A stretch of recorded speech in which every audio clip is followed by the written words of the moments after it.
empreendedores e empreendedoras, está no ar mais um podcast Mundo Empresarial. Este bate-papo bacana, legal, para contar histórias de empreendedorismo, histórias de sucesso, histórias de vida, pessoas que fazem a diferença no nosso mercado e no nosso país. Lembrando sempre que nós temos aqui na técnica quem? Lucas Quiles, o bonitão que cuida do som, que cuida da tela aqui, que cuida do que mais? Cuida da Maria, vai cuidar da Gabi, outra Gabi, né? Dando um spoiler, a gente tem uma Gabi aqui, ele vai cuidar da Gabi, cuida da Rita. Cuida bem da Rita, viu, Lucas? Você é muito chato.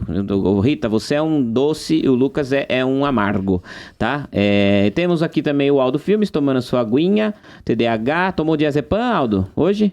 Tá com o diazepam em dia, então ele tá bem. Nas câmeras não tem ninguém. Hoje nós estamos com a equipe reduzida, porque não precisa, tá? Fabinho, você perdeu seu pulso pra ninguém, tá? Não tem mais ninguém na câmera aqui, o Aldo se vira, tá bom?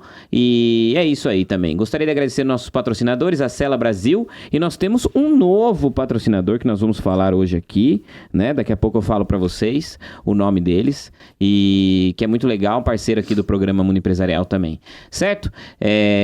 Também, se você acompanha a gente aqui, não se esqueça de se inscrever no nosso canal, ativar as notificações, comenta aqui. Se for pra dar dislike ou comentar coisa negativa, vai procurar outra coisa pra fazer, tá bom? Vai ver lá, se você tá dando dislike, o seu feijão tá queimando, tá bom? O café ferveu, vazou, tá bom? Seu filho tá chorando. Não vem dar dislike no nosso vídeo aqui, que a gente faz com muito carinho, com muito amor e com muito empenho, então vai dar dislike no outro vídeo, tá bom?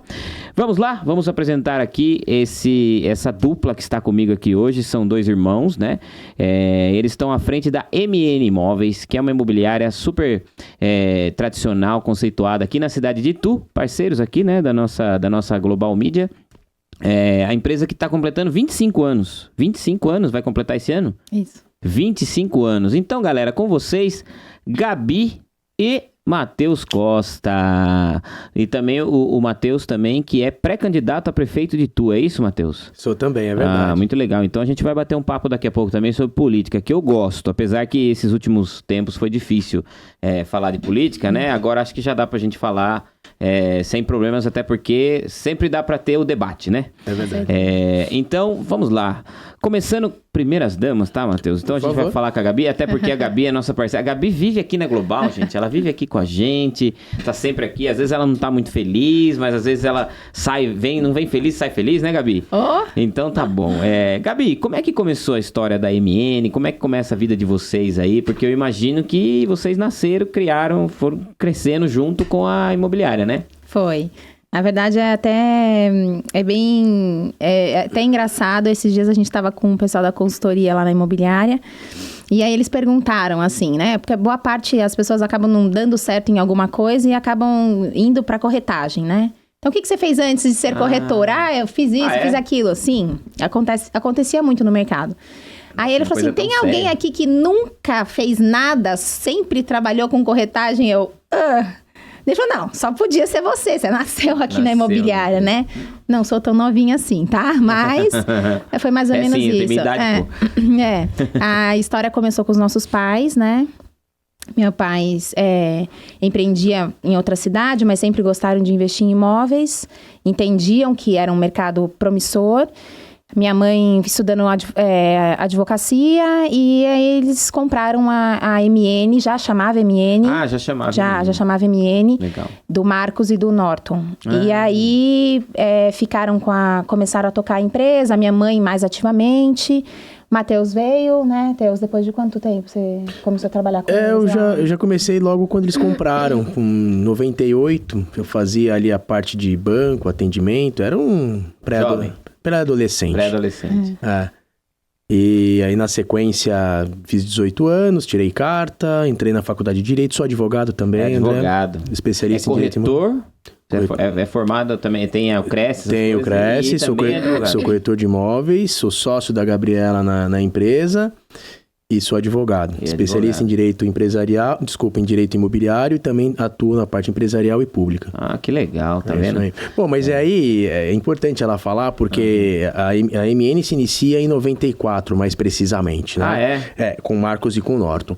Ocorre que em 98 nossos pais adquirem a empresa. E aí o nosso marco temporal é 98. E aí, pelo fato do meu nome ser Matheus Nogueira Costa... Nossa! da minha mãe Magali Nogueira Costa. Em 2000, a gente inclui o Costa no nome da empresa, MN Costa. Sim. Nossa, melhor impossível, né? Pois é. Que legal. Mas aí houve uma mudança depois de um tempo, mas tem um gap aí que vale a pena a gente falar, mas trazendo pros dias atuais, há uns 3 anos atrás, o papai e a mamãe saem da operação. Aí, há 2 anos atrás, a gente assume, mais a Gabriela linha de frente, até por conta das minhas outras atribuições que tenho lá. E ela virou a cara do negócio, vai muito bem, né? Vocês acompanham, sabem. Sim.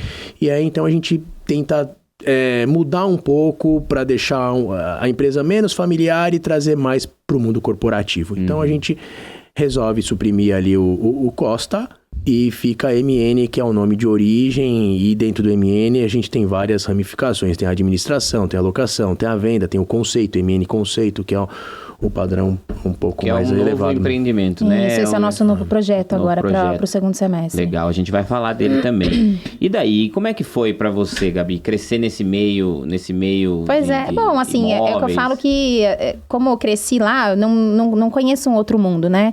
Eu trabalhei também lá, comecei lá com 13, 14 anos, fazia banco, ajudava no administrativo, eram outros tempos, né? Tecnologia era assim, super... Muito pouco, né? Muito pouco, então era tudo muito manual, né? E aprendi muito com a Cecília, que trabalhava lá com a gente no nosso administrativo. Hoje ela é nossa cliente, ela e o marido sempre investiram em imóveis. Ah, legal. E ela era uma das sócias, né? O Marcos era o marido dela. E aí ela veio trabalhar com a gente, ensinou muita coisa pra gente. E eu, num período, fui embora, fui fazer faculdade fora e tal. Fui pra São Paulo. Fez o quê que você fez? Biomedicina. Biomedicina? E nada a ver, né? Olha só. Ia ser médica, daí fui pra biomedicina. E aí, em um determinado momento, meu pai tinha um sócio na empresa que era meu tio. Meu tio ia pra... teve alguns problemas de saúde, foi pra Goiás, tinha fazenda lá e decidiram se mudar, né? E naquele momento ficou... E aí? Vende, compra, o que a gente faz? Matheus já estava estudando, também já estava atuando, né, Matheus, como advogado, então queria atuar mais como advogado, e aí como que a gente vai fazer? Eu falei, olha, eu posso voltar, eu toco, né? Então, em 2008. Em 2008, voltei, e aí eu voltei a olhar para a empresa com outros olhos, né? E aí... ainda a gestão dos nossos pais e tudo, então a gente começou a mudar a empresa, modernizar, enfim, dentro do que era a realidade do momento, né? 2008 era muito diferente do que a gente vive hoje ainda. A mídia social era... Não existia, praticamente. Para a empresa, nada. O que tinha ali no momento era o sistema, né? Que é importante. Hoje é difícil a gente conviver sem um bom sistema. Fazer sem um RP, uma boa administração. E site, né? Naquela época ainda era muito forte o anúncio em classificados, né? Jornal, né? Em jornal impresso, nossa, a gente o site tava começando, enfim. E as mídias sociais vieram um pouco depois. Como que era, então, já que a gente tá falando como que era para vocês, e como que vocês viram essa mudança aí do mercado? Vocês assumiram a empresa já... fazem 2 anos, é isso? De fato, a gestão está 100%, eu e Matheus aí, há 2 anos, exatamente, em 2021. Mas a gente já está à frente do negócio há muito mais tempo, né? Porque meus pais foram desacelerando, vamos chamar dessa forma. E aí, no contrato social, no CNPJ, enfim, e de fato, a gente já figurava, mas aí definitivamente há 2 anos atrás. Muito legal. E aí, como que era, então, o mercado? Porque assim, hoje a gente trabalha aqui com marketing digital, até a MN é uma cliente super feliz da Global, tá?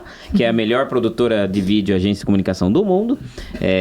Mas a gente conhece um pouco do mercado como é agora, principalmente. Mas como que era, Gabi? Aquela época para fazer divulgação, para mostrar casa para cliente, porque eu acho que isso era muito mais naquela época. Como que era? Não tinha, a pessoa via classificado, mas não tinha as fotos da casa, né? Putz, até tinha, preto e branco, era nos jornais, né? Então, assim, para você conseguir uma parte do seu anúncio colorido, era uma luta, porque são páginas específicas que saíam os anúncios, era caro, né? Super caro. Então, assim, depois vieram as revistas, né? A gente fazia anúncio em algumas revistas. E assim, era muito engraçado porque os clientes, eles iam até a imobiliária. Então, assim, era muita ligação, obviamente não existia o WhatsApp, não tinha nenhum aplicativo de conversa, né? E os clientes iam na imobiliária. Hoje, nossa, a realidade é totalmente diferente. Hoje os clientes, os clientes assinam um contrato, você vende uma casa, eles não sabem onde é a sua empresa, eles não sabem qual é a sua estrutura. É verdade. Né? Então, até a ideia da gente, na contramão de tudo, porque muitas empresas começaram a reduzir seu espaço físico, justamente porque você não precisa de ter uma estrutura grande e bonita para recepcionar esses clientes. Na contramão disso tudo que a gente, né, tem idealizado esses nossos novos projetos, que é oferecer uma experiência para o cliente. Então, ele de fato, ele precisa saber onde é a nossa empresa, ele precisa entender que é uma empresa sólida que está atendendo ele, é uma empresa séria que está há muitos anos no mercado. Ele precisa chegar lá e ele ter uma experiência na hora dele assinar esse contrato. Então, por isso que a gente está investindo também nos nossos espaços físicos para que recepcionar esse cliente, mas de uma maneira diferente. Não com uma cara de um escritório, né, numa mesa de uma sala de reunião, não, num ambiente totalmente diferente. Eu acho que a gente tem que encontrar nos dois mundos. Por exemplo, minha experiência imobiliária última foi na compra da minha casa. E foi, digamos que, não vou nem falar que foi né, os problemas que eu tive e tudo mais, porém foi a questão assim, eu não cheguei nem a ir nunca na imobiliária, né, da corretora que me atendeu. Nunca fui. E foi tudo ali, tipo, ela trouxe contrato de intenção de compra na minha casa, eu assinei, tá certo, foi 2021 ali e tal, a pandemia, mas foi, digamos que um pouco mais frio, mas também... Acho que se tivesse que ficar fazendo tudo lá, ir lá, né? Imobiliário e tudo mais. Então, acho que esse meio... É isso que eu ia perguntar. Como que vocês veem, né? Como o mercado para ser transparente? Porque agora tem essa questão de muito corretor não precisa ter nem o local. Como que é para manter essa transparência? Para manter a confiança do cliente? Porque... Eu imagino assim, vocês têm os clientes que estão alugando, comprando, mas tem aquele cara que está deixando a casa para você vender e não deve ser fácil, né? Não é fácil, é uma relação de confiança.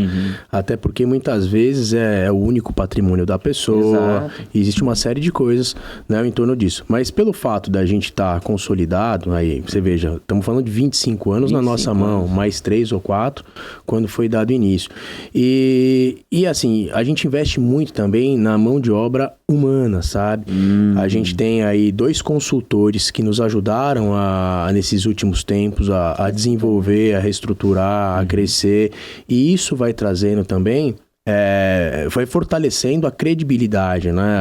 A forma como as pessoas atendem, enfim, e investir mesmo nas pessoas que eles são o cartão de visita muitas vezes, porque a gente nem sempre consegue ter o contato direto com o cliente, né? Nós que estamos aqui na diretoria, a Gabriela um pouco mais, ela tá sempre lá, enfim, ela faz questão de poder tentar conversar com todo mundo, mas é o nosso corretor, é a nossa corretora que tá fazendo aquele primeiro atendimento. E causar essa primeira boa impressão, ela é fundamental, causar uma sensação de segurança, de saber que tá conversando com uma pessoa preparada, que sabe o que tá falando, que sabe que não vai ter problema no momento em dia assinar, porque assinar um contrato é uma coisa muito séria, né? Uma venda, uma compra de casa, né? É muito sério. Um investimento que não é barato. E a gente tem feito esse trabalho em conjunto. Não é fácil, porque pensa que são várias frentes, né? Aí você estrutura a parte física, aí você busca ali um técnico, uma pessoa específica, um especialista para trabalhar a mão de obra. E aí tem a gestão, organização, aí tem as mídias. Realmente é um conjunto de fatores que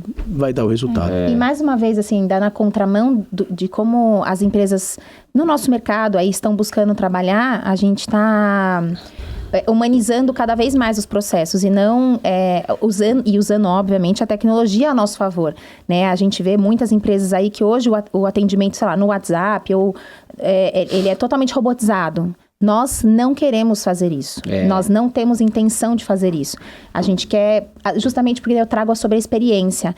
É bacana você ter um atendimento ultra rápido, mas é importante que você acesse uma administração, a administração da nossa empresa. Você, eu falo, sendo um proprietário de um imóvel, sendo um inquilino de um imóvel. Então, claro que no humanizado, às vezes a gente, dependendo da demanda do dia, a gente não consegue atender o cliente naquele momento, por telefone, óbvio, um WhatsApp. Se ele chegar na imobiliária, certamente ele vai ser atendido por alguém do administrativo.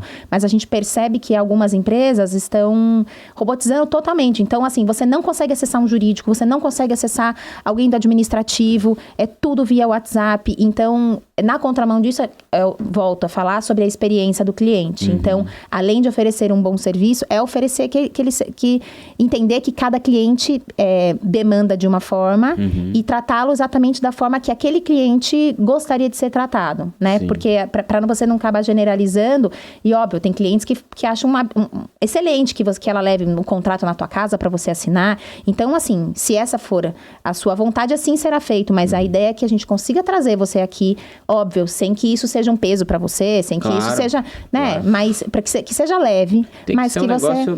Tem que ser desculpa cortar você. Tem que ser um negócio que a pessoa fique à vontade, confortável. Né? Porque, cara, você tá mexendo às vezes com o sonho da pessoa, com o único imóvel às vezes da pessoa, então... E nessa toada, como vocês veem o mercado imobiliário? Como que vocês enxergam, né? Principalmente pós-pandemia, né? Nós estamos em 2023, passamos por um baque mundial que mudou, né? Eu senti mudança em preço, em procura de imóveis no interior, de pessoas que estão na capital e tudo mais. Como é que vocês veem principalmente por conta dessa mudança de patamar aí do mundo, essa mudança por conta desse problema que nós tivemos aí? O mercado é natural, não só no mercado imobiliário, como os outros, eles acabam oscilando um pouco, né? Pegando a nossa experiência ali mais ativa da década de 2000, começo, quando eu inicio o meu trabalho mais efetivo ali como corretor, já estava na empresa, mas mais efetivo como corretor. Eu me lembro de uma crise mundial que aconteceu ali em 2008, mais ou menos, imaginava-se que teríamos um grande problema. Ali foi uma boa arrancada do mercado imobiliário. Foi uma crise imobiliária, né? Nos Estados Unidos. Isso. E aqui no Brasil, pelo fato dos investidores, as pessoas ficarem seguras com o que poderia acontecer no mercado financeiro, investimento, tal, tira o dinheiro do banco e investe. Porque o imóvel, ele é uma moeda sólida. Sim. Né? Ele tá lá. Sim. E a tendência é sempre valorizar. Pois é. Mas aí chega uma crise no Brasil, de 14, 15, 16, que impacta diretamente nos negócios, e aí passa a oscilar novamente o mercado. E agora, mais recentemente, até queria que a Gabriela desse sequência, na pandemia, que foi um fenômeno, assim, totalmente diferente. Eu me lembro do dia que houve o lockdown. 15 de março, não foi? Eu acho que foi. Na verdade, assim, começou... em São Paulo, começou um pouquinho antes, mas assim, dia 15 foi anunciado. E acho que dia 18 era sexta-feira, tipo assim, 19 começava a sábado. Eu só queria trazer a minha experiência desse dia pra Gabriela poder dar sequência no que aconteceu no mercado. Ela dentro da sala dela, fazendo conta, desesperada, apavorada, não sabia o que ia acontecer. A gente, Ninguém fato, sabia. não sabia. Eu saí na frente do escritório, fiquei exatamente assim, ó, durante 10 minutos. Não passou um único carro nesse dia.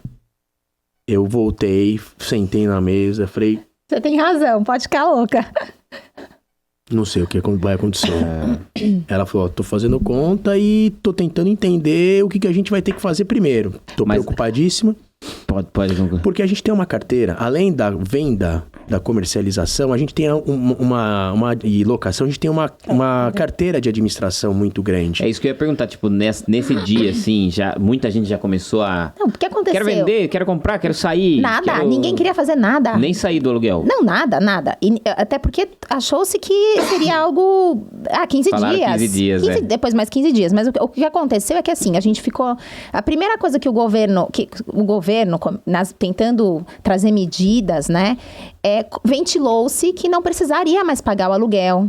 E que se você não pagasse o aluguel, de fato, você não, o proprietário do imóvel não precisaria mais, não poderia te acionar, então entrar com uma ação de despejo.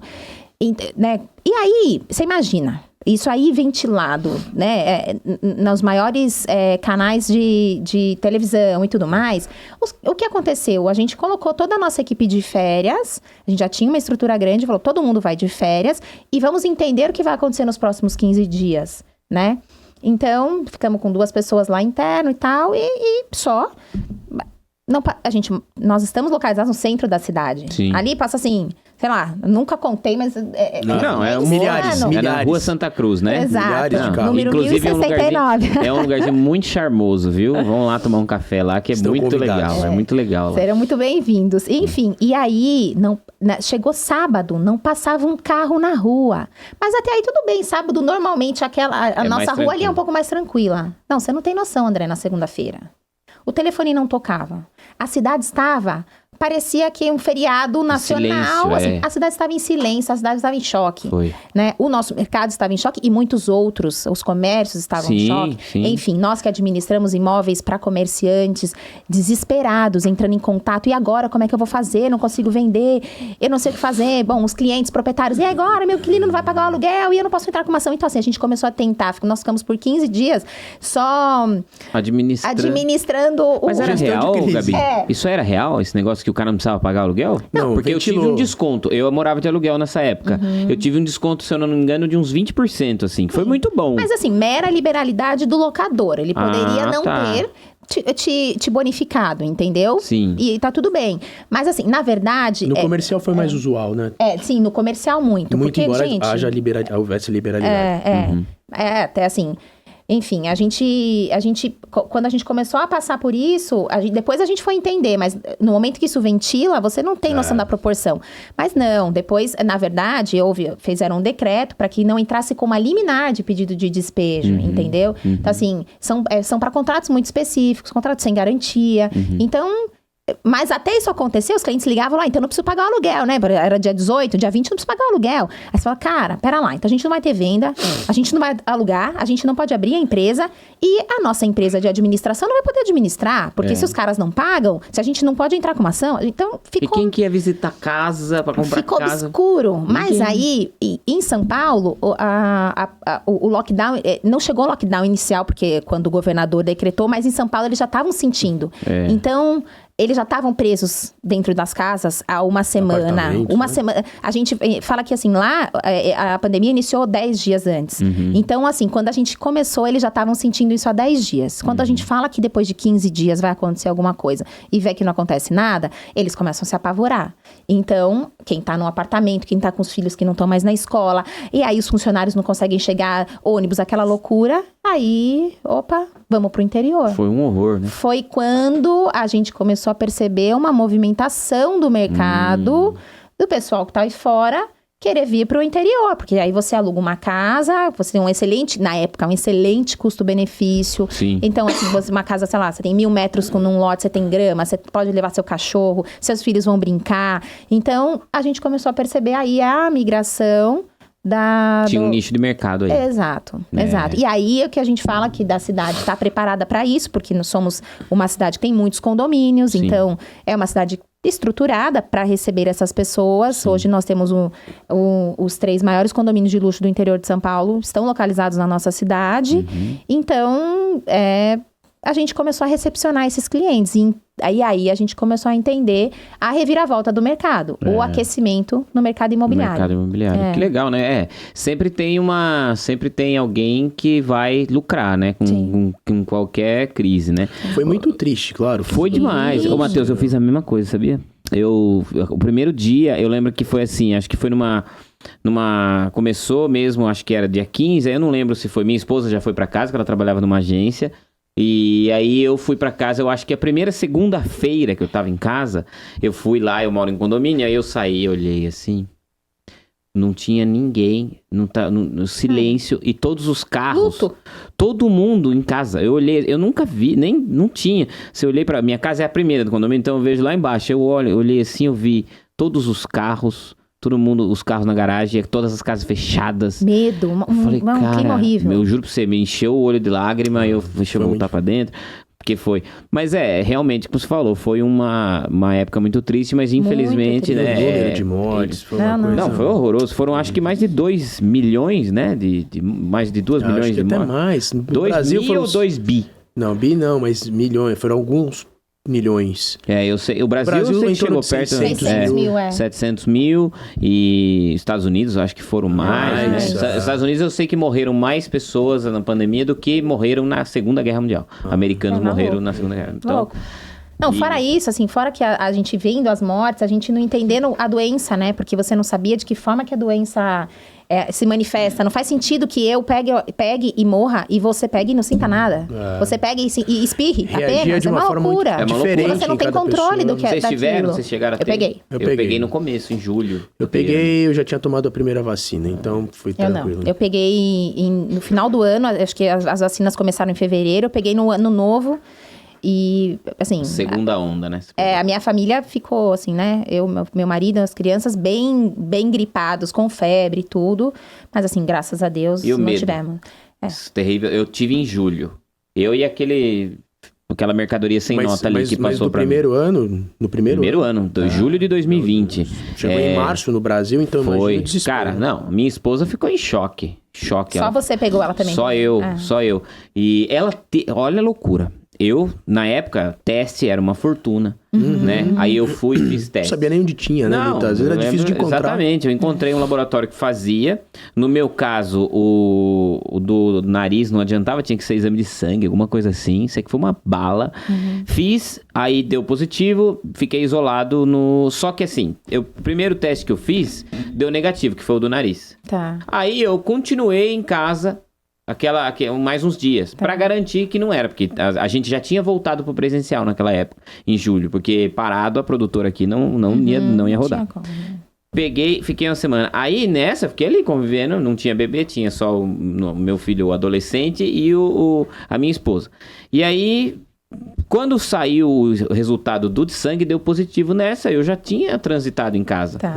Aí fiquei isolado no quarto, etc. Fiquei ruim pra caramba, assim, de muita febre, muita dor de cabeça e depressão. Terrivelmente depressivo. Medo de morrer, você não sabe o que vai acontecer. Eu morri, meu Deus. Eu morreu na mesma época que eu tava com Covid, aquele jornalista da Globo, Rodrigo Rodrigues, que era do esporte. E ele tava tendo muita dor de cabeça, foi pro hospital e morreu. Eu tava tendo muita dor de cabeça. Então, assim... Você falou, vou morrer. Horroroso. E a esposa não pegou? E aí, a minha esposa teve coriza, um pouco de febre, aí foi fazer teste, deu negativo. Ela e o meu filho adolescente, o Heitor. Então, você vê, foi uma coisa tão louca. E o mercado a gente sentiu também, assim, muito, né? Uma apreensão, né? Imagine, eu ia perguntar justamente assim, como que é que vocês lidam com aquela pessoa que tem o sonho da casa própria, quer comprar a primeira casa e tudo mais, e daquela época pra cá e tudo mais, como que é a experiência que vocês... tiram, como foi naquela... Porque eu acho que muita gente teve que vender a casa, mas muita gente comprou também, pelo que você está falando, né? Na verdade, eu acho que depois do que nós passamos, a gente ainda percebe que as prioridades das pessoas também mudaram. Se você perguntasse naquela época... Se você perguntasse naquela época para uma pessoa qual era o objetivo de vida dela, o sonho de vida dela, naquele momento era ter uma casa própria. Hoje...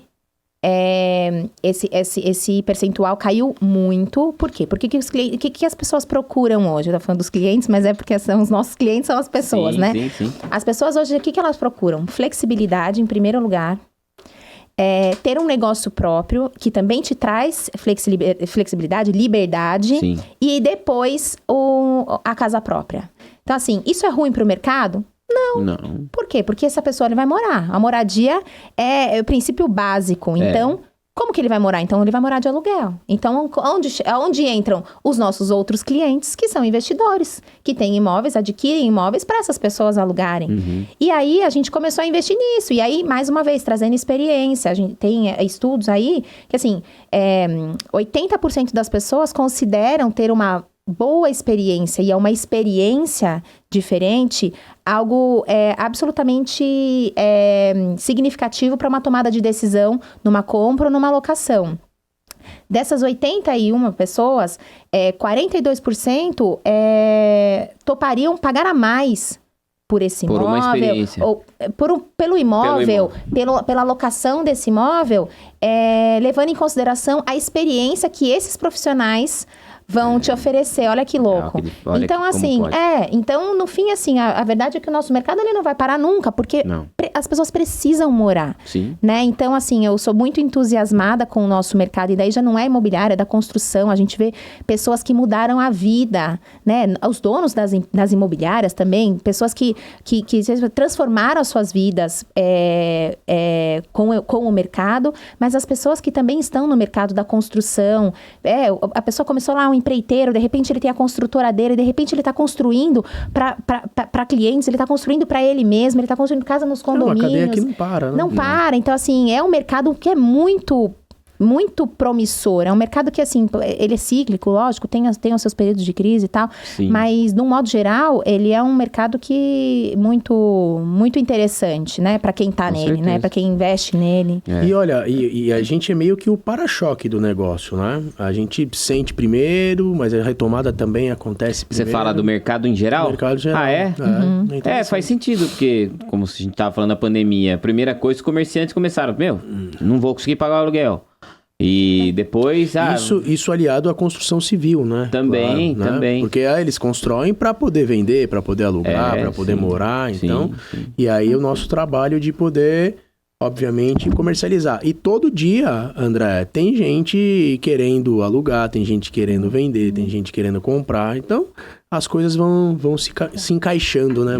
Até muito eu falo a minha experiência comprando a minha casa não foi boa, né? Você não comprou com a MN, não, né? Não foi com a MN, exatamente. Então, assim, mas foi... Por quê? Foi muito... Digamos assim, eu morava de aluguel na casa. Aí... o dono, o seu Jorge, inclusive eu agradeço muito a paciência que teve com a gente, né? Não sei se ele vai ver isso aqui um dia, mas ele é um amorzinho. Não conheci pessoalmente, nunca ouvi, nunca falei com ele. Mas, assim, pelo trato como foi, através dos corretores, ele foi... Mas os corretores foi assim, você quer comprar casa? Não, esse valor tá alto pra mim. Aí começou a levar gente... Só, desculpa te interromper. O proprietário, ele queria vender o imóvel e você exerceu seu direito de preferência. Aí eu não quis. Porque o preço que tava, eu falei, não dá, esse preço não dá. Tá. Aí eu ainda tinha minhas ressalvas em comprar uma casa em Itu, né? Em comprar uma casa no geral. Eu era daquele que falava, não sei se vale a pena comprar uma casa. Melhor morar de aluguel, porque aí eu mudo, tal, a hora que eu quero. Mas graças a Deus eu morava numa casa na época da pandemia, porque daí eu tinha espaço, né? Tinha um quintal pra ir, né? Uma coisa, pelo menos era um pouco mais de vida, menos né? claustrofóbico. Exatamente. Aí... Antes disso, você morou em apartamento? Eu morei. Cara... Entendi o motivo de colocar... E eu morei num apartamento daqueles que não tinha varanda, assim, não tinha área de serviço junto. Cara, eu sei, as pessoas precisam morar. Tem gente que gosta, eu conheço gente que gosta de morar em apartamento. É prático, né? Mas realmente morar em casa... Minha casa parecia uma lavanderia. Todo dia a gente tava lavando roupa. Todo dia. Porque não secava direito, não cabia muito. Então, aí a gente mudou pra casa. Mas daí ela fez assim, eles fizeram assim. Daí demorou um tempo, começaram a levar pessoas pra conhecer. Aí já começou a ficar chato. Se incomodar. Aí foi... Essa história até meio engraçada. Porque foi... não sei o quê. Daí ela falou, acho que ele vai baixar o preço. Eu falei, opa, vai baixar o preço, tal. Baixou aí um bom valor, sabe? E aí eu falei, putz, será? Não sei o quê. Ficou naquela. Só que ela ficou uma pressão. Porque começou gente. E o preço... Aí, assim, o preço que a gente comprou, ela não tinha falado pra gente. Aí, um dia, eu não tava tocando com aquele pangaré ali, a gente tava tocando na noite e tal. E aí, a minha esposa falou, veio um casal aqui conhecer a casa, tal, não sei o quê. E eles foram na garagem e falaram que iam fazer uma proposta. O valor que eu ouvi eles falarem é um valor muito melhor. Exatamente. E ela falou que a primeira coisa que ela vai fazer é trocar a porta, que essa porta é uma porcaria. Eu falei, da minha porta ninguém fala. Falei, pode falar pra corretora aí que eu vou comprar a casa, porque essa porta é uma porcaria, mas é minha porcaria. Aí compramos. Então, assim, mas o que eu quero dizer, eu não comprei a casa nem um pouco por conta da imobiliária. Nunca mais eu faria negócio com essa imobiliária. Você comprou a casa. Eu comprei a casa e comprei e tal, porque e aí minha esposa engravidou logo depois. Então foi a melhor coisa que eu fiz. Mas assim, eu falo, a experiência de uma empresa como vocês faz toda a diferença, porque, de fato, a experiência não foi por conta da imobiliária de jeito nenhum. Foram quantos por cento do valor inicial até o fim, mais ou menos? Cara, sem falar valores, deu 40 mil de desconto. Uau. Em coisa de meses. Baixou 40 mil, assim, sabe? Então foi bem melhor o valor, pô, Claro. 40 mil. Isso que você está relatando aqui é muito comum. A gente que administra os imóveis, né? A gente, nos deparamos com clientes como você, locatários e os proprietários dos imóveis querendo colocar o imóvel, né? Ofertar o imóvel aí no mercado para venda. E aí os clientes chegam assim também. Pô, mas sem visita, não sei o quê. Realmente, assim, a gente que trabalha com isso enxerga que esse é um dos únicos, né?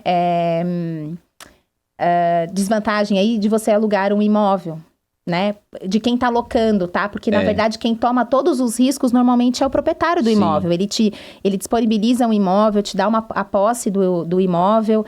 Ele não sabe como ele vai receber de volta. Retomar o imóvel, né? Nossa, isso é uma coisa que eu tenho curiosidade. Se o imóvel vai estar, né? Em que condições ele vai ser entregue o imóvel. Se nesse período de contrato o cliente vai saldar com os aluguéis, com os acessórios, as taxas, enfim, né? E aí, na contramão disso, o locatário, né? Porque qual é o risco que ele tem? Óbvio, se tiver um problema estrutural, simples, ele muda de imóvel. Agora, e se vender o meu imóvel? Acabei de mudar, de me reestruturar. Às vezes pega amor na casa, que foi meu caso. Eu peguei amor na minha casa. A gente chegou a começar a pesquisar aluguel, né, em outros lugares. Casas minha casa é tipo padrão, né? É tudo igual. E eu adoro a casa e tal. E aí eu falei, putz, aí começamos a pesquisar a casa no mesmo jeito. Valores já tinham mudado por conta da pandemia. Tava muito mais caro. E não sei, cara. Você fala, puta, eu já gosto da minha casa, cara. É que nem o negócio da porta. É uma porcaria. De fato, é uma porcaria. Né? Se um cara for lá e der uma soprada, cai. Mas é minha porcaria, cara. Então, assim, putz, aí foi aquela, cara... Mas assim... Eu posso falar mal da minha porcaria, mas ninguém pode falar mal dela. É igual falar mal do irmão. Você e seu irmão... Não, eu xingo meu irmão. Você não xinga, não, cara. É assim, já aconteceu várias vezes comigo. Inclusive, falarem mal do meu irmão. Não, meu irmão, eu posso, você não pode. Isso aí. Eu acho tudo isso, mas só quem pode falar sou eu. Exatamente, não vem não, filho. Ele é a minha porcaria mesmo. Meus irmãos não devem estar assistindo isso porque eles não têm paciência pra nada. Eles são dois panguão lá. Ô, Gabi, você falou uma coisa que levantou uma curiosidade. Já pegou muito caso de casa quando devolve destruída? E como que é essa relação quando devolve uma casa e ela tá quebrada? Pois é, assim, dono... o que a gente faz, né? Quando a gente recepciona um cliente que quer alugar um imóvel, a gente não consegue prever de que forma de como que vai acontecer todo esse processo, né? Então, a gente faz uma análise faz análise da ficha do cliente. Então, naquele momento, ele é um cliente que tem capacidade financeira para saldar os aluguéis, o que não significa que no mês seguinte... Vai ser para sempre. Vai ser... A gente não sabe, é o executivo, perde o emprego, e aí? Não tem reserva? E aí? Como é que é? Então, assim, o que a gente tenta é nos precaver, né? E, assim, proteger o proprietário do imóvel com boas garantias. Hoje tem excelentes empresas afiançadoras e seguradoras no mercado, né? Então, isso já traz uma bela segurança para o cliente, porque ainda que o imóvel seja entregue em condições, assim, totalmente divergentes da vistoria de entrada, a gente consegue fazer os separos, promove os separos e aí cobra, né? Das seguradoras, enfim, dos fiadores. Claro que já aconteceu, mas hoje a gente percebe, eu vejo muita gente falando assim, mas eu não gosto de casa de aluguel porque o inquilino detona. Isso não existe mais. Assim, eu vou falar, a gente tem uma carteira significativa e o percentual do que acontece... Né, é assim, mínimo do mínimo. Verdade. Até assim, as demandas judiciais, né? Porque daí é o escritório do Matheus que... eu ia falar sobre essa parte daqui a pouco. Que judicializava todos... Reduziu absurdamente, drasticamente. Hoje a gente faz muitos contratos extrajudiciais, acordos extrajudiciais, para que a gente não tenha que levar, né, a uma demanda judicial. Então, as coisas mudaram muito. Antigamente, aí há anos atrás, não conseguia contato com o cliente, não conseguia fazer... A gente nem pensava, passa para o jurídico, eles resolvem, judicializam, e aí a gente vai fazer um acordo. Hoje não, um acordo ruim, às vezes, óbvio, não é o melhor para a imobiliária, não é o melhor para o proprietário, mas é melhor do que você entrar numa demanda judicial e aí levar um tempo para fazer o recebimento. Para o inquilino também não é bom.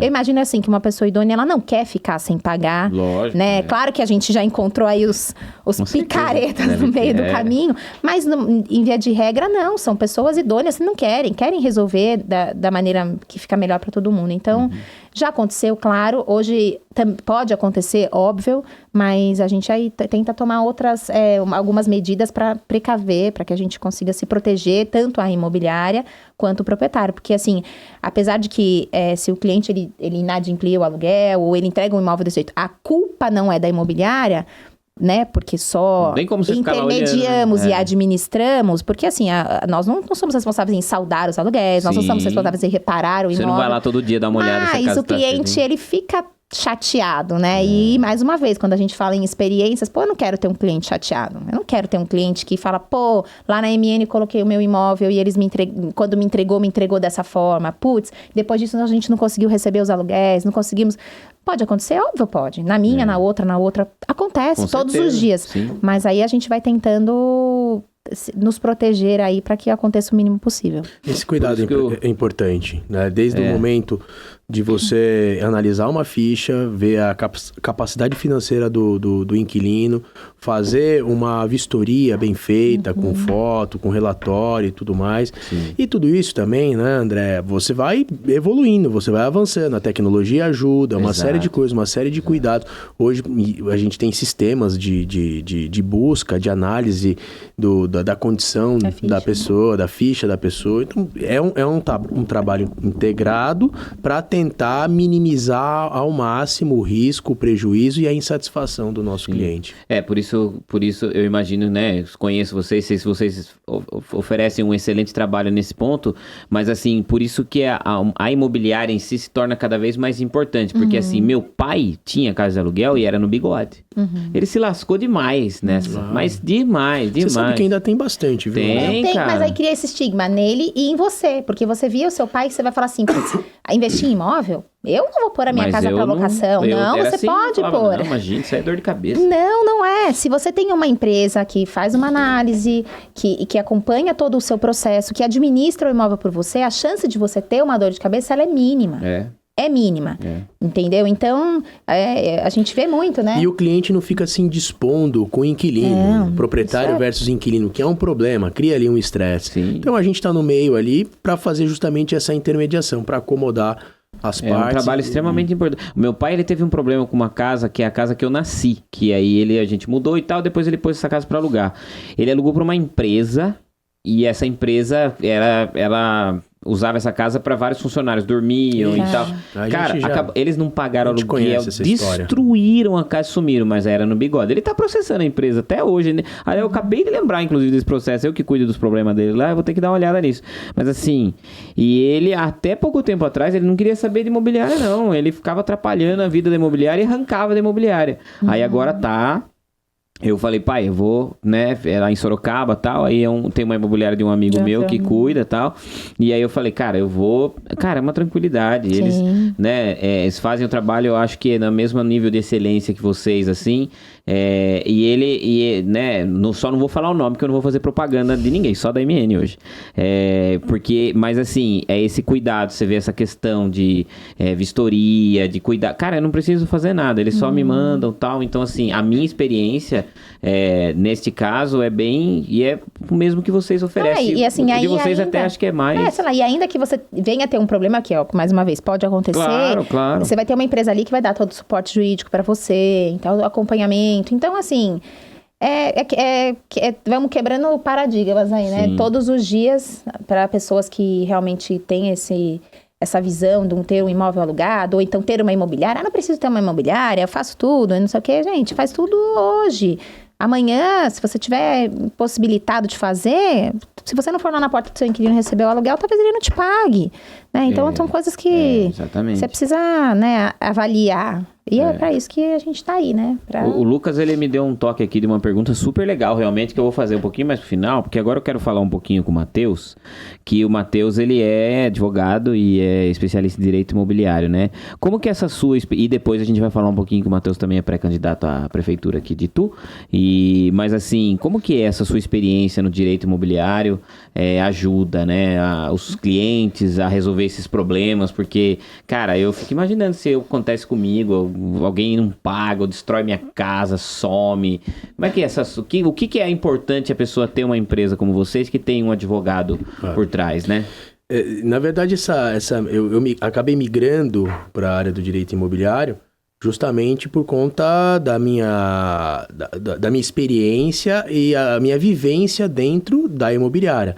Então, fui trabalhar na imobiliária desde cedo, logo fui fazer faculdade, né, e continuei trabalhando na imobiliária. Então, eu já conhecia de contrato, já entendia o que era uma ação de despejo, o que precisava ser feito, o relacionamento com o cliente. Então, quando eu me formo e me torno advogado, foi uma migração muito natural para essa especialidade. E também, obviamente, a gente acabou assumindo a carteira, que a gente no passado teve um pouco mais de dificuldade, tinha um contencioso um pouco mais pesado quando a gente assume aquela carteira e a gente começa a traçar um novo modelo, como a Gabriela colocou aqui, para a gente ter menos dificuldades jurídicas. Existe, assim, um acordo extrajudicial? Sim. Mas o contencioso na justiça, às vezes, é desgastante, né, André? Demais, Você tem que sentar lá, o cliente de um inquilino de um lado, o proprietário do outro, o juiz no meio, um advogado das partes. Às vezes, cria ali, né, uma situação um pouco desconfortável. Então, a gente vem trabalhando para minimizar isso através de controle, através de cuidado.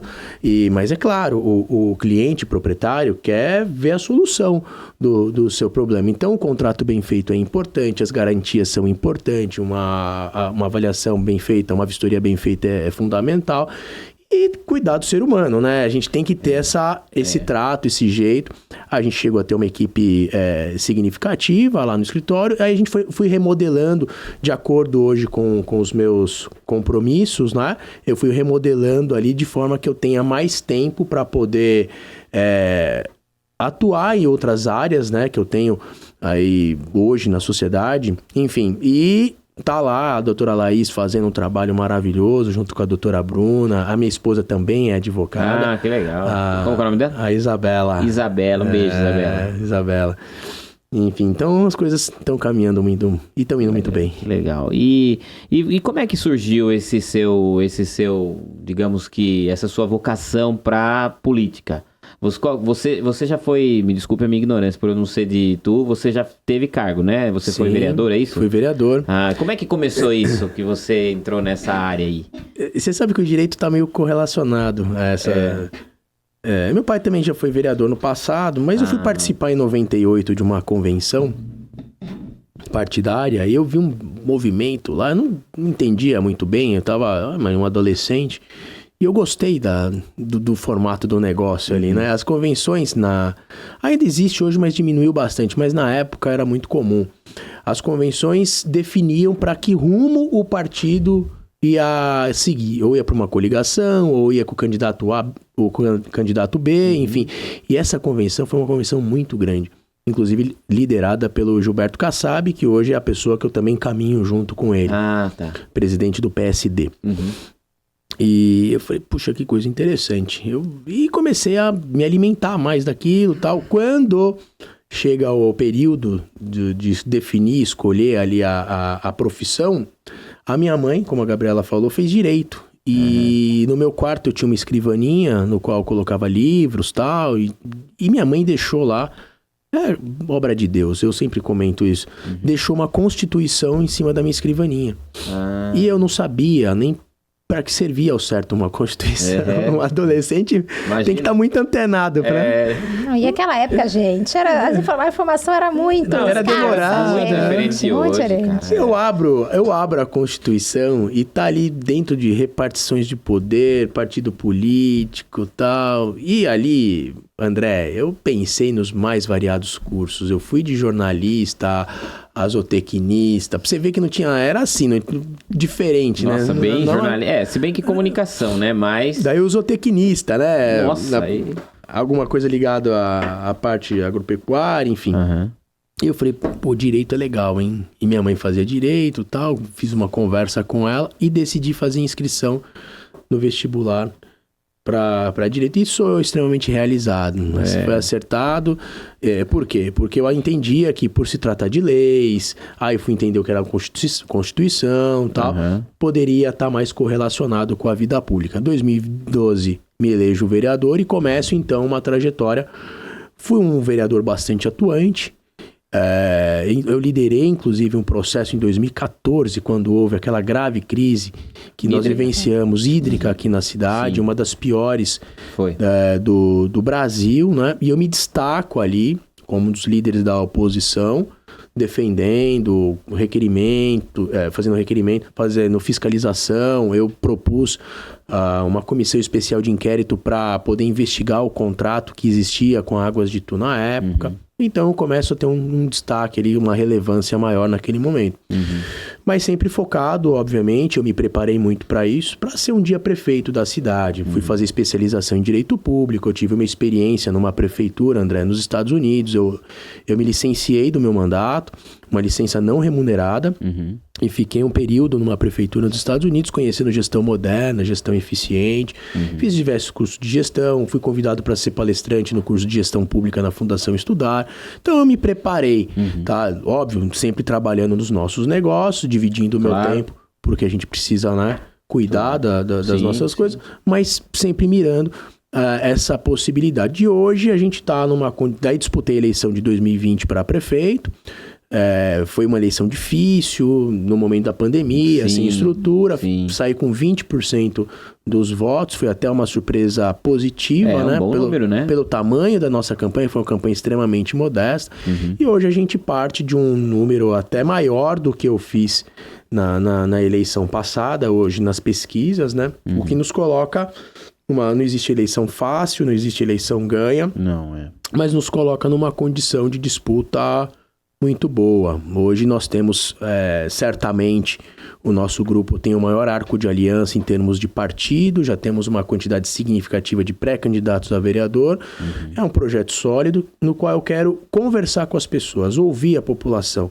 Sabe, André, eu tenho comigo que a gente erra menos quando ouve mais, né? Com certeza. Porque 2 ouvidos, né? Não tem dono da verdade. A cidade não pode mais perder tempo, ela precisa evoluir. Em detrimento às cidades vizinhas, a gente perdeu muitas oportunidades. Grandes empresas que eram para ter vindo para cá e não veio, foi para Sorocaba, foi para Porto Feliz, foi para Cabriúva. O Jacaré se tornou um polo industrial maravilhoso ali em Cabriúva, Jacaré e Pinhal. E hoje é uma referência, inclusive. Em Indaiatuba nem se fala em qualidade de vida. Mas eu acredito muito que o nosso potencial é para mais, é para muito mais, né? Eu vejo o Itu, assim, eu moro aqui faz 8 anos, né? E confesso que no começo eu não gostava de morar aqui. Obviamente que eu sou muito grato à cidade, foi aqui que a gente abriu nossa empresa e aqui que a gente cresceu, né, como empresário, né, aqui que meu filho nasceu e tal, eu casei aqui e tudo, e eu fui aprendendo a gostar, mas eu não gostava da cidade no começo por conta da estrutura da cidade, por conta da falta d'água. Eu achava um absurdo. Cara, eu só vivi falta d'água em Sorocaba uma vez. Eu mudei pra cá, eu tinha 28 anos, né? E uma vez, porque estourou um cano lá, não sei aonde, Votorantim lá, e a gente ficou na falta d'água. Nessa época, em 2014, eu trabalhava aqui, mas morava lá, então eu não sabia. Eu via as pessoas sofrendo com isso e não entendia. Tinha água na minha casa, tranquilo. E quando eu mudei pra cá, eu achava assim... nossa, não tinha, parece que não tinha nada. O iFood, por exemplo. Vamos falar do iFood. Não tinha um restaurante Uber, no iFood. Uber não tinha, acho que nem tinha nessa época, 2015. Acho que não tinha aqui. As ruas eram um horror, tudo esburacado. Então, assim, eu não sei nem quem era, né? Não tô criticando a administração antiga porque eu realmente não sei quem era. Eu sei o atual porque depois que eu mudei e tal, eu fui me interessando mais. Mas eu não sei quem era, não sabia, né? Tanto que eu não sabia que você havia sido vereador. Mas eu vejo, assim, que a cidade, ela era parada no tempo, assim, parece, né? Tinham bairros bons, né, tipo, aqui o Novo Centro, você sabia que estava um bairro em crescimento, estava melhorando algumas estradas, né, estava começando a melhorar algumas ruas, começando a vir alguns negócios, mas eu achava isso, né, o centro, como a gente estava falando aqui antes. E você com toda essa sua experiência, como é que você vê o mercado, né, o cenário atual, assim, o que a gente pode... O que acha que tu pode melhorar, contribuir para a região, assim, Matheus? Olha só, André, Itu está localizado numa região das mais privilegiadas do Brasil. A gente está a 100 quilômetros de São Paulo, a gente está a 30 de Sorocaba, que é a tua cidade. a gente está a 60 de Campinas, 50 de Jundiaí, as melhores rodovias na nossa porta, uma região pujante. A gente tem um corredor industrial maravilhoso, são 100 quilômetros para quem vai, para quem volta nas rodovias que passam por Itu, são mais de 100 quilômetros de corredor industrial. É chão, hein? Muita coisa. Então a gente tem muito potencial de crescimento. E para investir nessa parte que nós temos uma vocação industrial também. Itu é uma cidade turística? Tem aí a sua parte histórica, tem a parte que tem uma relevância na história do Brasil, não tenha dúvida. Mas a gente vai crescer, a gente vai desenvolver, a gente vai se tornar essa cidade não só grande na fama, mas em qualidade de vida, em desenvolvimento, quando a gente focar mais na parte da industrialização, e seja ela na tecnologia, que hoje é o que está pegando, né? Sim. Setor de tecnologia, enfim. Mas tem que imprimir isso daí. Tem que estar, obviamente, ter um olhar para pró-desenvolvimento. Acho que isso é fundamental. A evolução, ela vai acontecendo, isso é natural e é importante que haja. Cada governo vem e deixa a sua marca. Claro. Né? Mas a gente não pode se acomodar. A gente tem que olhar para um futuro, porque as pessoas hoje, os jovens hoje, André, parte deles, ou grande parte deles, quando você projeta em trabalhar, em ser um engenheiro de produção, ou trabalhar numa empresa farmacêutica, numa indústria, vai ter que sair da cidade para buscar emprego, entendeu? Aqui é serviço e comércio. Eu conheço. E a gente não pode. O serviço e o comércio é um dos pilares da nossa economia, é verdade, mas a gente não pode se firmar só nisso. Sorocaba, pegando a tua cidade, André, ela é uma cidade que antes ali de 2000, 96, sempre foi uma cidade muito operária e tal, mas que não tinha um aspecto tão bacana. Quando vem o Renato, ele muda a cara da cidade. Eu ia falar justamente disso. Renato Amari, ele muda a cara da cidade, mas ela já tinha toda aquela sua vocação industrial, operária e tal. E aí ele vem e transforma a cidade numa cidade maravilhosa, linda, moderna. E teve uma sucessão de governos que deram certo, né? Porque isso é muito ruim, sabe? Você tá lá, é gestor, você inicia um negócio bacana, tem uma ideia boa. Aí depois a Gabriela vai e entra e fala, puxa, eu não gostava do André, eu não vou dar sequência nisso daqui, porque isso daí tem o DNA do André. Tá errado, cara. E só pensa daí, esse que é o problema que eu vejo da política, né? Muito errado. Isso. O que ele faz eu não faço. Mas às vezes, veja o que ele fez de bom, então, e dá sequência, né, cara? Porque, de fato, eu lembro que acho que o Renato Amari, ele assumiu em 96, se eu não me engano. Eu era menino, assim, criança. E, cara, eu lembro da cidade, assim, né? Ele não é candidato mais nada e tudo mais. Eu conheço bem pouco. Eu trabalhei para a esposa dele. Eu trabalhei com a ex-esposa dele, né? A Maria Lúcia Amari. Eu fui assessor de imprensa dela, estagiário dela. Um amor de pessoa também e tal. E eu aprendi muito lá. E, de fato, assim, eu lembro que a cidade foi... De repente ele começou a pintar a cidade, começou a fazer uns jardins, muita gente criticava. Aqueles gradis. Nossa, começaram a criticar, mas é só pintar ponte, é só... Mas começou a ficar bonito, pô, começou a ficar bonito. E depois, e eu imagino que uma cidade arrumada, bonita, como eu falei, uma das coisas que eu mais estranhei em Itu tinha uma parte bonita, mas estava, digamos que tinha muita rua esburacada. Largada. Então assim, eu imagino, se eu tivesse uma empresa para investir, vindo, digamos, eu tenho uma grande indústria, vou abrir uma filial lá. Pô, o fato da infraestrutura, a beleza da cidade, tudo bonitinho ali, né? Então Você avalia, lógico. Você avalia. Então eu imagino que isso, eu lembro que foi muito legal e a cidade de fato cresceu muito. E tiveram outros prefeitos que também seguiram na linha lá em Sorocaba, por isso a cidade se tornou o que se tornou. Me parece que hoje são mais de 700 mil habitantes. Sim, quem mora lá ainda fala, cara, não é possível que tenha só isso. Porque é muito grande, muita gente. Você vai lá na Zona Norte... O meu irmão, por exemplo, mora na Zona Norte. Minha mãe mora ali próximo da entrada da cidade, ali na Santa Rosália. Meu irmão mora, não sei o nome do bairro do meu irmão. Só sei que, cara, é mais longe ir pra casa do meu irmão do que vir pra Itu, na minha casa. Porque é muito grande a cidade, tem muito trânsito já e tal. E ela evoluiu muito. E eu vejo que tu tem o mesmo potencial, até mais, porque eu acho que é muito mais bem localizada, né? Pra ir pra São Paulo daqui, pra ir pra Campinas, daqui em Indaiatuba, né? O aeroporto de... O acesso tá muito fácil. Até o nosso espaço territorial é maior do que de Sorocaba. É maior, realmente, você tá ali no pedágio, já fala Itu, né? Já tá em Itu. O aeroporto ali da Castelo Branco, que é o Catarina. Se você avançar 3 km sentido interior, já é Itu. Então, não, realmente, você tá lá, eu lembro que vindo da Castelo, lá atrás já tá em Itu, você fala, cara, é muito grande. Ainda tô em Itu? Exatamente, não é grande só, não é só do exagero das coisas grandes, é grande mesmo a cidade, né? E ô Matheus, uma pergunta até capciosa, mas nem tanto assim, por que a gente tem esse problema, falta d'água aqui? Falta de investimento, correto, falta de mão de obra específica, qualificada. Eu vou te dar o exemplo do que aconteceu com Águas de Itu. Foi feito a concessão para Águas de Itu.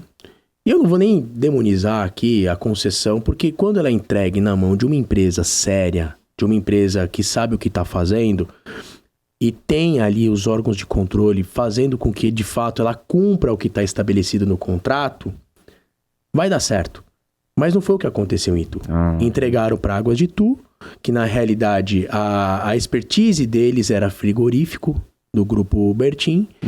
O prefeito da época não exigia, não cobrava o cumprimento do contrato de forma efetiva, então tinha que se fazer novos reservatórios, tinha que se fazer troca de tubulação, tinha que fazer várias coisas que são necessárias para dar segurança hídrica, e não foi feito. Isso de 2008.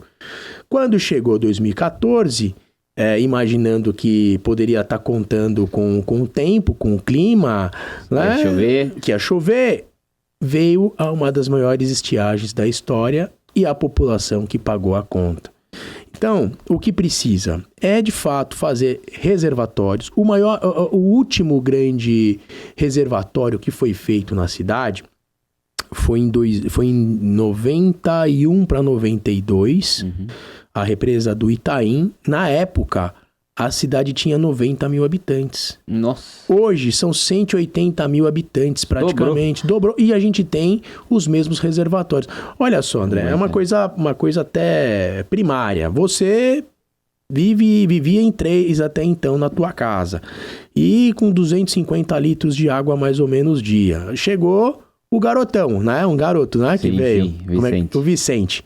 Pô, hoje vocês são em 4. Sim. Se você não se cuidar, você vai ter que ampliar ali, quem sabe, mais 50, 80 litros de água. Coloquei mais 1.000 litros, uma caixa deu 1.000 litros a mais lá. Pra ter segurança. Exato. Mas a cidade não é diferente. Se você tem ali 90 mil consumidores, usuários, e a gente tem aquele número de reserva, vai aumentando a população. Você tem que ir, obviamente, cuidando de segurança, de novas reservas. Então, o que eu defendo? Novos reservatórios.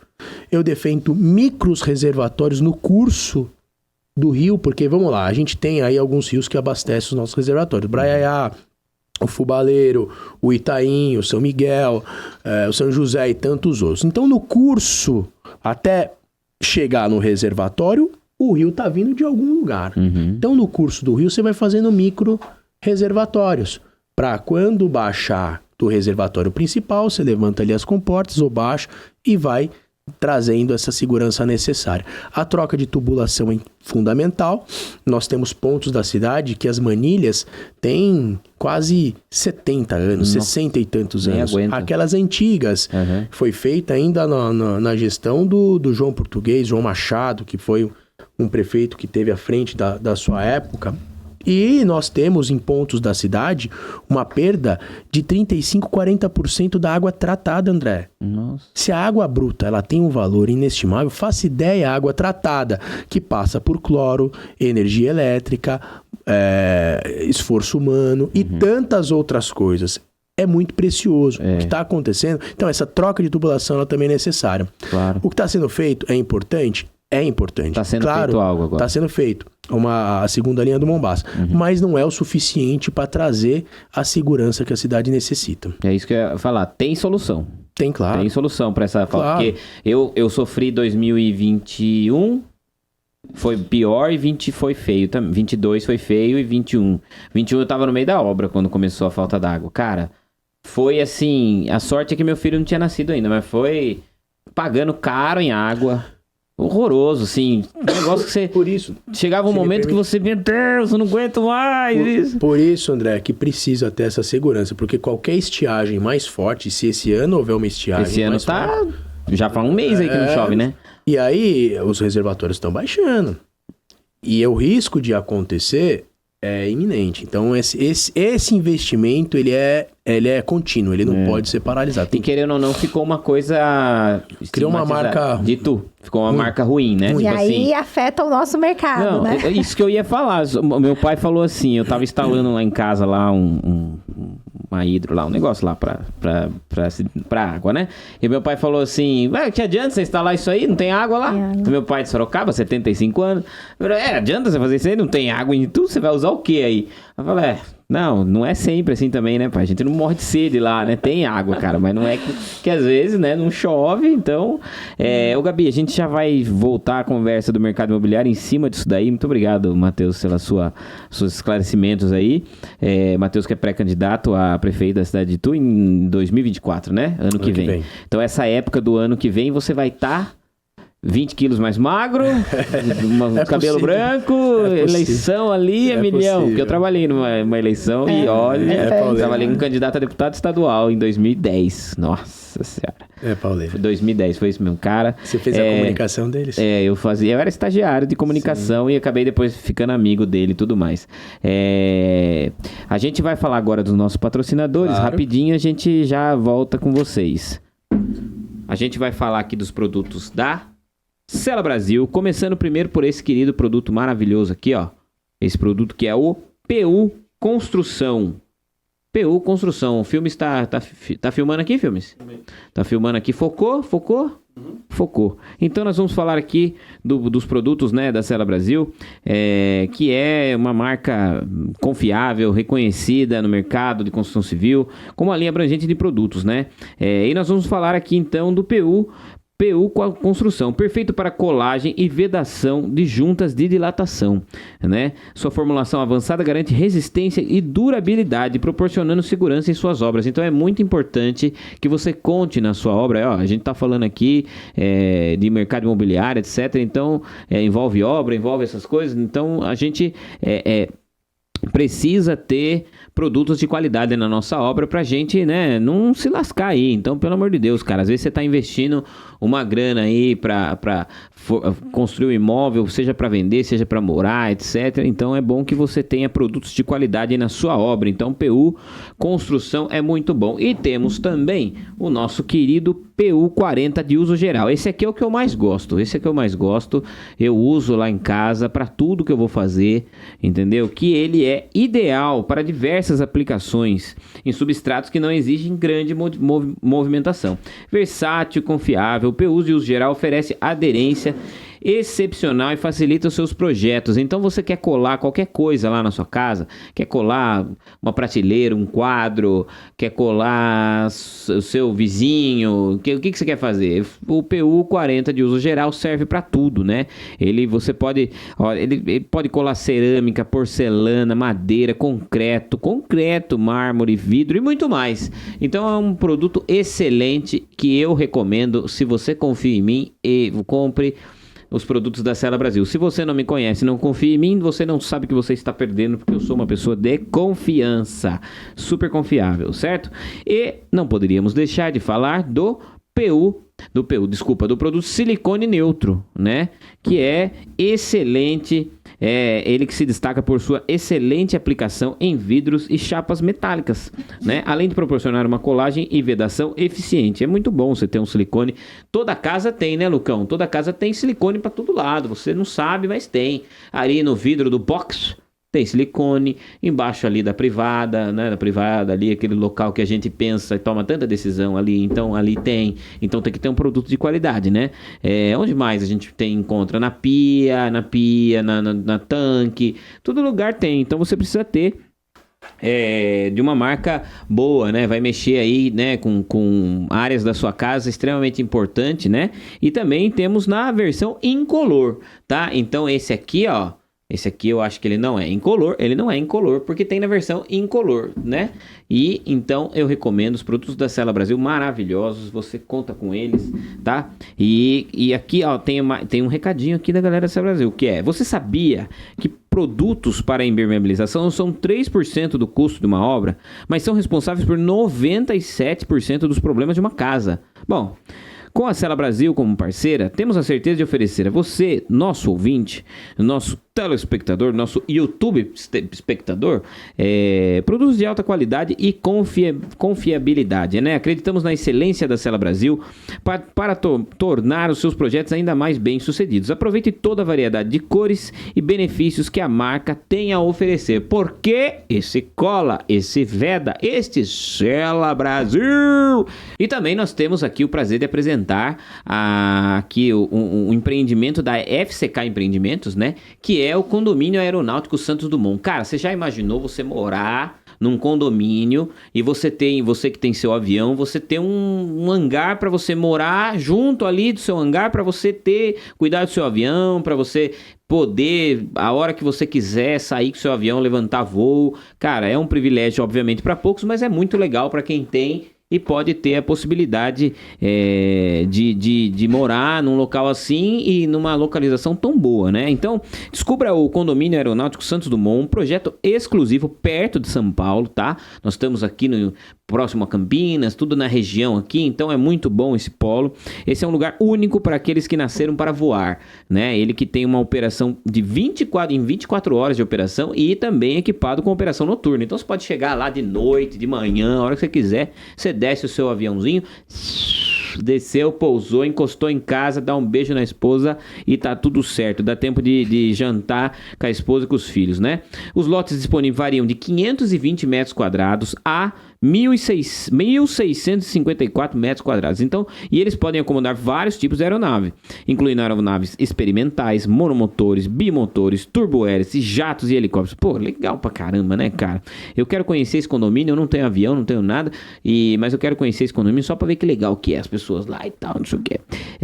A pré-venda dos lotes já começou com unidades limitadas, tá? É algo extremamente exclusivo, entendeu? Cadastre no site e receba mais informações sobre o condomínio. Para aqueles que buscam estilo de vida privilegiado, seguro, prático, confortável e privado, o Condomínio Aeronáutico Santos Dumont é o lugar perfeito. Aí a galera da FCK Empreendimentos que mandou muito, tá fazendo um negócio muito legal lá, a gente que já teve a reportagem deles exibida aqui no programa Mundo Empresarial, tá aparecendo um QR Code aqui, ó, galera, coloca um QR Code aqui pra matéria deles, pra galera acompanhar a matéria deles também, que é muito bacana, né?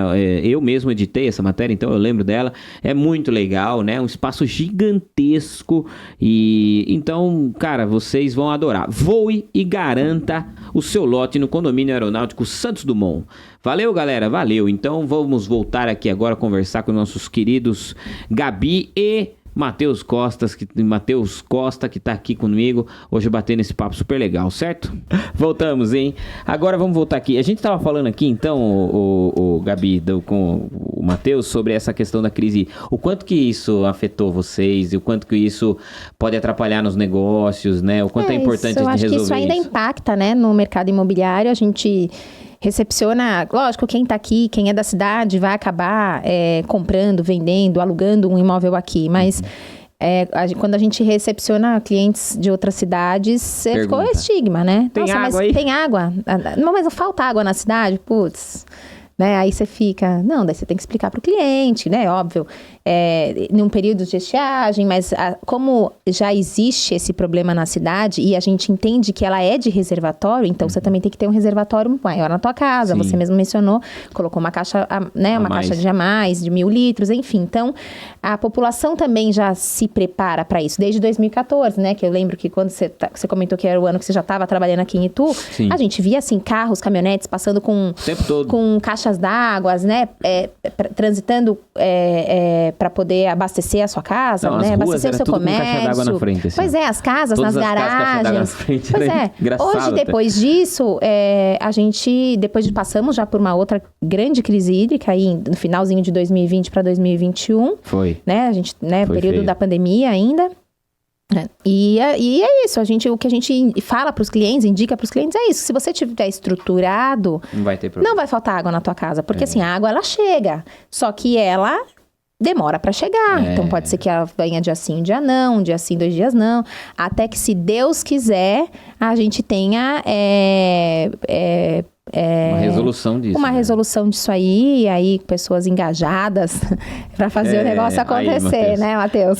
O Matheus vai ter trabalho. Se caso vier ser eleito, vai ter trabalho aí, porque certeza. Eu imagino que... Mas eu sempre falo assim, teve uma vez que eu tava conversando com o atual secretário de turismo, de Itu, e eu falei assim, cara, esse negócio da água, conversando assim, o cara que resolver isso aí vira ídolo na cidade. Vai virar... O cara vai ter uma estátua lá, porque, pô, todo mundo... Ninguém aguenta mais isso, cara, essa falta d'água, esse negócio e tal. E, bom, realmente... Mas, no mais, é uma cidade que eu acho uma cidade muito boa, assim, muito segura. Eu vivo esquecendo o meu carro aberto. Não vou falar onde, né? Porque senão... Mas ontem eu fiz isso. Larguei o carro aberto. Sabe o que eu faço, cara? Eu esqueço de desligar o carro. Eu vou distraído, eu venho ouvindo música alta e tal. Eu saio do carro e ponho no P e saio do carro e vou... Entro assim e tal. A hora que eu vejo, o carro tá ali. Nossa, eu deixei o carro ligado, aberto. É só entrar, acelerar e ir embora. E nunca aconteceu nada. Direto. O Aldo também. O Aldo é capaz até de deixar um recado. Tá ligado, vai, porque... Você é mamadeiro em cima Não. Nós temos o privilégio, né? Então, de, apesar de ter uma cidade... segurança, cara, é muito mais tranquilo aqui. O trânsito ainda não é um trânsito insuportável. Você consegue fazer um percurso em 10 minutos rapidinho, você tá do lado da cidade. Sim. E eu acho isso uma coisa que eu aprendi a gostar de Itu, né? Obviamente que daí você vai pegando amizade com as pessoas, você vai pegando carinho, vai conhecendo. Hoje eu conheço um monte de gente que tem comércio e tal. Então você vai... Hoje eu criei meio que minha vida aqui. E, assim, óbvio que eu sinto saudades de Sorocaba, assim, mas eu não... Se precisar, você vai voltar pra lá e tal. Tá feliz em morar aqui. Eu tô feliz em morar aqui. Eu gosto da minha casa e tal. E, gente, a gente já tá encaminhando pro final aqui, até porque vocês têm compromissos, né? O Matheus, como é pré-candidato, advogado e tem um monte de compromissos. A Gabi também, empresária, tem que cuidar aí e tudo mais, dar atenção pra agência de marketing dela.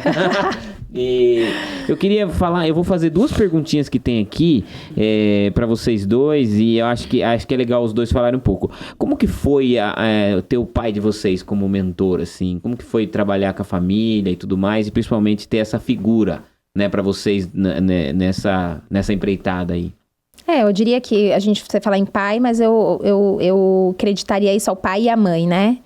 Nossos pais, eles sempre trabalharam juntos, né? Eles trabalhavam no ramo da indústria e aí depois vieram para o serviço, né? Que é a imobiliária. Cara, eu acho que a gente tem um espelho aí de pessoas que são absolutamente corretas e respeitosas. Então, eu acho que quando a gente tem essa base... uma base sólida, eu acho que isso te impulsiona em muitas coisas, né? Sim. E eu acho que é um baita de um privilégio. Eu acho que muita gente hoje não tem o privilégio de ter o negócio da família, que você pode tocar, você ter uma segurança de um negócio também que é sólido, de um negócio que é próspero. Sim. E aí você conseguir e ter liberdade, porque de certa forma nossos pais davam pra gente a liberdade pra gente tocar, claro que... Vim com ideias novas. Sim, claro que muitas delas a gente não conseguia tirar do papel, porque, né, ainda tinha algumas crenças e tal, né? Normal, precisamos considerar que eles são de outros tempos, né? Exato. Nós somos de outros tempos, né? Às vezes não acompanhamos o que a gente está vivendo hoje, imagino para eles. Então, assim, eu acho que é um privilégio muito grande a gente ter essa base, né? Uma estrutura familiar muito bacana, e dessa estrutura são pessoas que sempre trabalharam e batalharam muito para chegar aonde já chegaram, e aí ter o privilégio de ter o negócio da família, que você pode trabalhar e ter a segurança de que é algo próspero e que, se Deus quiser, só vai crescer. Então é muito importante. Muito legal. E como que é, Matheus, para você trabalhar em família, com a irmã, com o pai, com a mãe? Como que é? Sua esposa é advogada também, você falou? Ela atua com vocês lá? Sim, atuou, né? Aí, quando chegou a nossa primeira filha, em final de 2019, né? Na sequência 20, Nossa, onde teve a pandemia, ela já tinha ido para casa para poder cuidar da nossa filha mais velha e fazer o home office. E daí veio a pandemia, aí veio a segunda, e ela falou, não saia mais de casa. Continuo trabalhando, mas trabalhando de casa. E hoje a advocacia permite isso, é tudo por sistema, né? Enfim, tudo online. Mas foi bom trabalhar com a família, é evidente. Como a Gabriela disse, eles tinham um outro ramo de atividade. que eles produziam, mas também vendiam. Então era produção com comercial. E meu pai sempre foi muito bom na parte comercial e minha mãe cuidava da parte administrativa e também um pouco do comercial. Então a gente cresce ali num ambiente no qual eles já tinham uma experiência e isso foi nos dando, claro, um certo traquejo para poder tocar as coisas hoje em dia. Mas, cara, a cobrança eu acho que é maior do que um patrão com o funcionário. Mas é bom.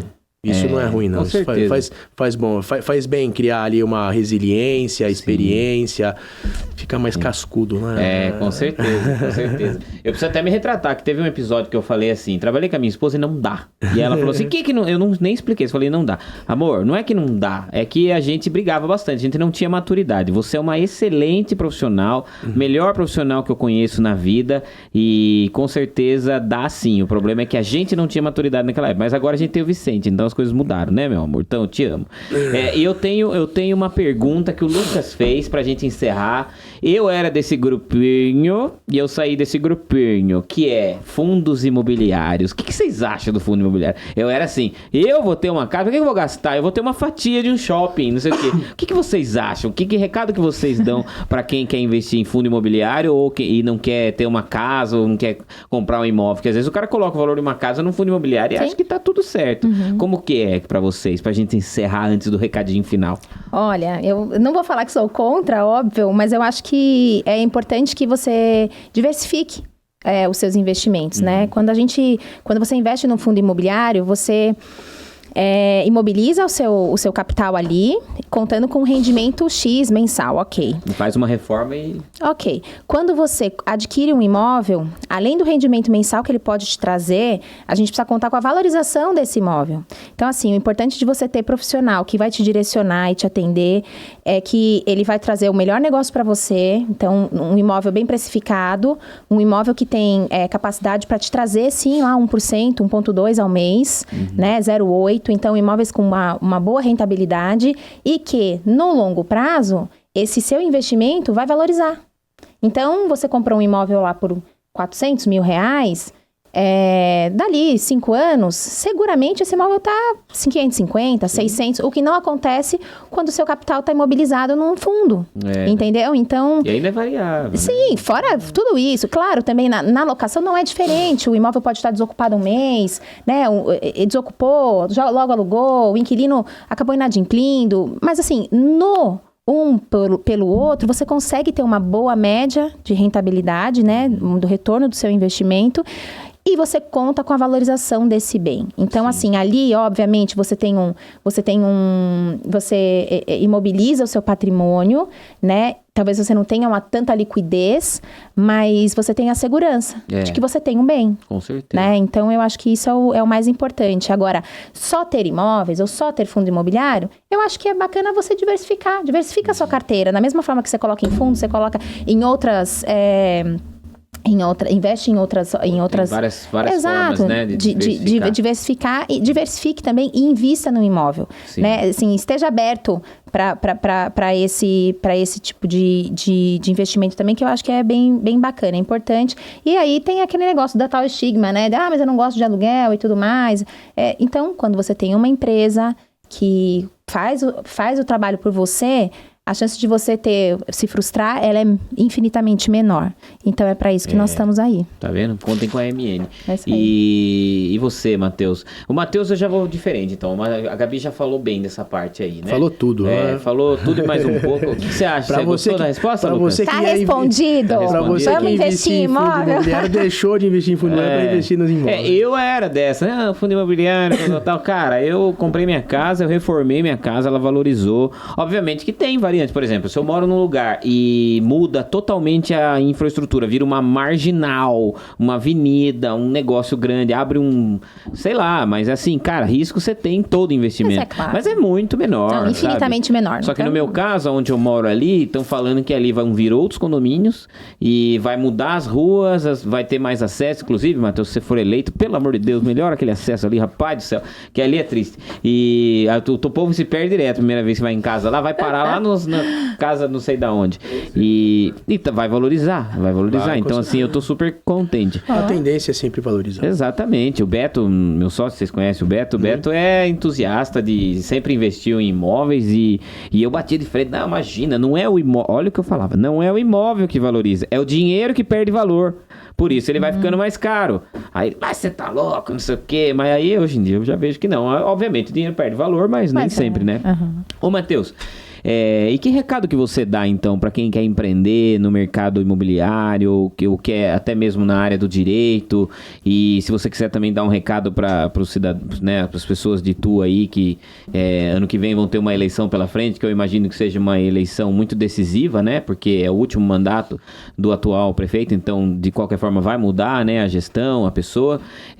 Mas primeiro me dá que recado que você dá para as pessoas que querem empreender, ou que estão em família e estão empreendendo, vocês que... Não é sempre esse caso, né? Assume a empresa numa naturalidade assim, às vezes é mais difícil, a gente já viu casos aqui. Então, que recado que você dá para as pessoas aqui? A nossa sucessão foi relativamente tranquila.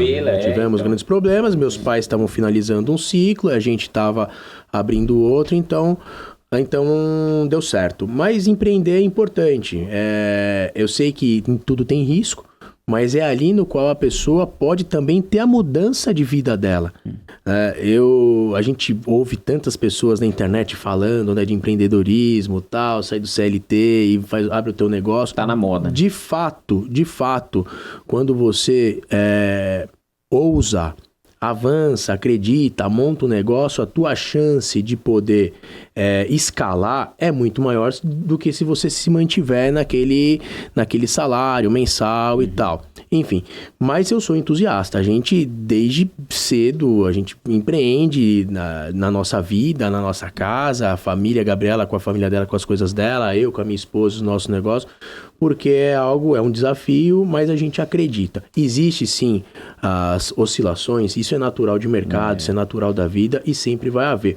Mas não é só porque a gente está no mercado imobiliário, mas o nosso foco de investimento de vida também sempre foi no mercado imobiliário, porque a gente acredita realmente que o imóvel é moeda forte, que pode vir a crise que for, o teu dinheiro tá ali imobilizado, o teu patrimônio tá ali imobilizado, pode passar ali um vento, mas ainda que haja um vento forte, eu acredito que pela nossa localização, por onde nós estamos, a gente vai ter um impacto menor do que se tivesse em regiões mais distantes. Isso eu posso falar porque um amigo meu, que é um grande empresário, que tem muita terra, ele há 15 anos atrás, ele pensava em investir esse capital dele numa região bem distante daqui. Aí um outro grande empresário da cidade disse para ele, falou, olha, se eu fosse você, focava aqui a 100 quilômetros de São Paulo, do lado de Campinas, porque se vier uma tempestade, aqui em cima, aqui pode ser uma gripe, lá certamente vai ser uma pneumonia. Ele utilizou essas palavras para falar o motivo de ter investido aqui na nossa região. Então, eu acredito no potencial. E o quanto, como você tem esse lado, né, da política, o quanto que o empreendedorismo é importante para uma cidade? O desenvolvimento, geração de emprego, geração de receita. A cidade cresce com empreendedores. Claro. Né? E por isso que a gente acredita, incentiva e aposta que tem um bom caminho pela frente. Muito legal. Gente, a gente está encerrando. Muito obrigado. Passou rápido, né? 1h30? Passou. Deu? 1h30. 1h15, mais ou menos. A gente poderia ficar mais tempo aqui, mas ambos têm compromisso e tudo mais. Então, uma próxima. Tô sempre aberto, tá? Ano que vem voltar aqui ou esse ano ainda, mas ano que vem, na época da campanha, a gente abre só me as demandar que eu tô presente. Pra você aqui. Gabi também é de casa, sempre que quiser, né? Olha, é um prazer. Obrigada pelo convite aí. Nossa, eu acho que o bate-papo aí para esclarecer um pouquinho e as pessoas conhecerem um pouquinho mais como é o nosso mercado, acho que é muito bacana, interessante. E obrigada, né? Você, a Global aí, Mundo Empresarial, um prazer estar aqui com vocês. Nós que agradecemos. A Gabi, né, a MN tem uma história bacana com a Global, que a gente inaugurou, né, o serviço de social media esse ano e tudo mais, e a MN é a primeira cliente. Então, para sempre vocês vão estar no meu coração, porque contrato número 1. Exatamente. Então, assim, eu falo sempre para eles, olha, MN, cara, todos a gente dá atenção, mas a MN é a primeira, velho. Não dá atenção para eles. E porque, assim, foi um trabalho que a gente ficou desde 2018. Eu fiquei desde 2018 estudando e tal, trabalhando pra chegar nisso. Quando chegou, vocês foram os primeiros. Então, assim, tô muito feliz que são vocês que estão aqui hoje. Agradeço muito a presença de vocês, a confiança no nosso trabalho. E espero que a gente possa sempre fazer um excelente trabalho pra vocês. Com certeza. E contem sempre com a gente. Beleza? Obrigada. André. Muito obrigado, viu, gente? Obrigado a toda a equipe. Foi um prazer, viu? Muito obrigado. Obrigado aos dois aqui, Lucas Quiles e tudo mais, aos nossos patrocinadores. Lembrando sempre a câmera aqui, ó. Oi! Aldo deu um cochilo, brincadeira, gente, brincadeira. Ele tava apresentando, ele tá sozinho hoje, você tá vendo que a gente tá economizando aqui nas pessoas. Lembrando sempre, se você não é inscrito no nosso canal, se inscreva, ative as notificações, não dê dislike, se der dislike vai pro raio que os parta, vai procurar o que fazer. E também nos sigam nas redes sociais, né? Tá aparecendo aqui embaixo aqui, apareceu os dados da MN também. Aparecer os dados da MN aqui, sabe? Dá um like lá, hein, galera? Dá um like, galera. Não vai dar dislike lá na MN. Segue lá o canal, né? O Instagram da MN, que é super bem cuidado, super bem bonitinho e tudo mais, né? A MN que tá de site novo agora, né? Qual que é o endereço do site, Gabi? Fala pra galera aí. www.mncosta.com.br. Isso aí. Então tá aparecendo aqui embaixo aqui. E também, se você quiser nos ouvir, né? Ouvir esse podcast, nós estamos no Spotify, né? Lembrando sempre aquela máxima que a gente fala, se você não quer se espatifar dirigindo, por favor, não fique vendo vídeo no YouTube, né? Se você não tem o Premium que você pode ouvir, você escuta lá no Spotify, aí você escuta a minha voz, a voz do Samuel e dos nossos queridos entrevistados aqui no Spotify. Então, por favor, tenha responsabilidade e siga a gente lá no Spotify também. Valeu? Sigam o programa Mundo Empresarial e sigam a gente em todo lugar aí que tá aparecendo aí. Segue a gente lá, dá uma força. Nosso canal que tá com quase 30 mil inscritos. Muito obrigado a cada um de vocês. Uau. E vamos em frente. Muito obrigado, galera. Obrigado, Matheus. Obrigado, Gabi. E voltem sempre, que vai ser sempre um prazer conversar com vocês. Legal. Obrigado. Valeu? Valeu. Obrigado, galera. Fui.